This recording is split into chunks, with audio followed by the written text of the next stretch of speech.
Okay, Peter here at 2016 InterDrone, and I'm here with Annie from Hubsan. Annie, how you doing?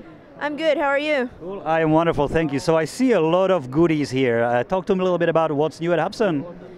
We have a lot of new things happening at Hubsan right now. It's a very exciting time for our company. We specialize in beginner to intermediate style drones, mostly in the smaller range. Here we have some new products. As Peter here has asked me to introduce you to some, so let's take a look. Cool, wonderful. Where do we start? Well, main course or side dish? I would do a main course first. Main course.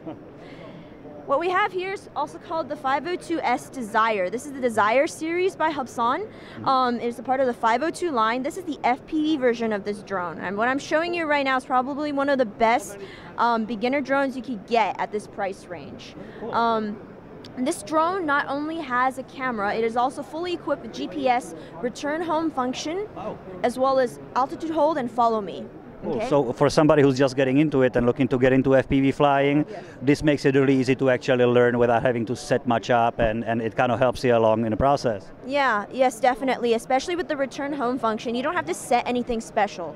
Cool. You can just set it on the ground, calibrate as a part of the opening procedure, and then it will automatically return to the home point, basically from where you started it, if you press the return home button. So say your beginner's like, oh my God, flying farther away, I can't take my finger off the throttle, press! Yeah. It'll come back. It'll come back. Yes. Cool. Very sturdy construction. I've dropped this one several times from pretty high altitude. Do you fly? A little bit. A little bit. You kind of have to if you work for a drone company, you know? Absolutely, absolutely, absolutely. So you'll be able to test it a little bit. Ready to fly kit, so it's available with the controller, everything you need to get started? Yes, everything you need to get started with an extra set of propellers just in case you knock the first set out of commission. I know, I've done it before. Comes with, because this is the FPV version, comes with the standard controller. Yep. If you have the 502E, which is the non-FPV version, but still has a camera, you can record and take pictures on it all the same. You got red propellers with the standard transmitter. And so everything you need on the transmitter, just no FPV. It's a nice video game-like controller, actually. That is pretty cool. Cool, awesome, awesome, awesome. So good for learning and getting your crashes over with. Yes. Really cool. Exactly. Now, what about this guy? That's a little bigger. That looks like a little more serious machine here.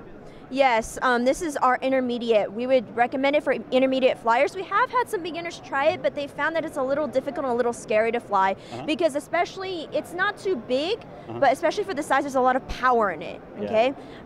It's a fairly large battery. You've got 2,700 mAh capacity as well as a 7.4 voltage. It'll net you about 12 minutes of crazy flight time. Oh, wow.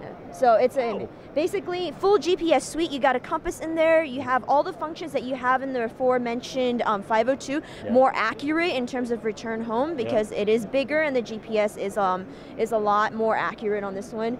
Also, I would say that one of the main differences between the 502 and this one, and not only is the size, but also the motors. We have brushless motors in the this is called the 501S, by the way. God, I just forgot to say the name. So we have coreless motors on the 502S as well as the 502 series. These are brushless motors, and that basically means that they are going to run really, really smoothly. The only noise that you're going to hear are from the propellers. It's also available standard in terms of the S in a FPV version. We do have a non-FPV version of it, but we find that's less popular here in the States. Very high flying range, very long. It'll go pretty far. So this is a nice freestyle FPV machine for intermediate folks, maybe somebody who's past their learning all their crashes and figuring it out, just to take it out in the field, have a nice 10-12 minute flight. Cool. Yeah.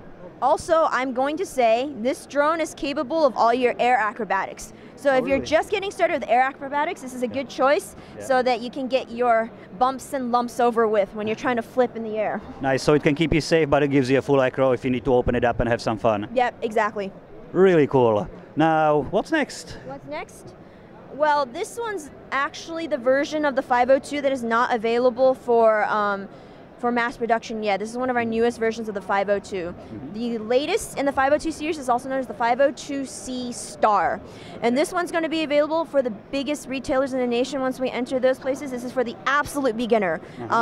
It's like the beginner drone, except even more beginner. You can ram it into the wall, as you can tell from the guards. There are guards on this thing, and it was also made for someone who has absolutely no idea what he or she is doing. Well, so if you're like the beginner. Yeah, basically, because if you notice the guards, some people make the mistake, and I've had several clients talk to me about having gotten too near the propellers and just scratched themselves up. Very, very deep cuts. And also they might have messed up their drone from accidentally having caught the propellers in something loose and like jammed up the motors. So we do have guards at these, very well made, and also a standard construction that helps allay any sort of drone injury that you would get from ramming it or dropping it. So this one's a very good beginner drone for the most beginner of beginners, and is also actually non-FPV. However, it does still have a camera, and you can take videos and pictures with it. So kid friendly. So if somebody has a child who's looking to or begging them to get a drone, this is probably a good thing, you know, to get them into. Good thing. Very, very, very good thing. Yes. Excellent. Now, what about the? Oh, this is so cute. This little guy. Yeah. He's one of my favorites. We had a drone called the Nano. I'm pretty sure for you Hubsan fans, you guys know about the Nano. You guys love the Nano, the H111. This, actually I forgot the code name for this one, but this is the little brother of the Nano. It's actually smaller than the Nano itself. However, it is a very, very stable flyer. This is for the really little kids who want to learn how to fly. As you can tell, the throttle sticks, so that he or she will be able to manage. You initiate motors, and then you power it down, etc., etc. Propellers also extraordinarily small, so risk of injury much more minimal. Sorry, I know it's a little. And it's also, tiny. It's tiny. It's also very reasonable price. I don't know if you guys saw them flying it earlier. It does go rather high, especially for such a small little guy like this. And it's also a very steady flyer. Your kids will love this. Like, they will go nuts. That's awesome. So the transmitter is also a carrying case. Does it also charge the copter itself? So let me see, one moment. Does not look like it does. Basically, with most of the Nanos, and I wanted to look to make sure. This is so new that literally I didn't even. Oops. And God now. I didn't even know about this until we were getting prompted to. For the things, for all the information coming to this convention. They just got this ready. So this is going to plug into the wall, if I'm not mistaken. There is something in here that will allow you to attach the charger and then just plug it directly into any sort of outlet you have. Normally speaking, with the larger drones, we do have lithium LiPo batteries that you take out from rear and then you plug into the wall separately. However, the smaller ones, as you can imagine, battery's a little small to be doing that with. Yeah, it's tiny. It's built in. Well, this is really cute. That's awesome. Yeah, for sure. So yeah, that concludes some of our newer lines here. If you wanted to know more, you could drop by our booth. Yeah, absolutely. And thank you so much. I really appreciate your time.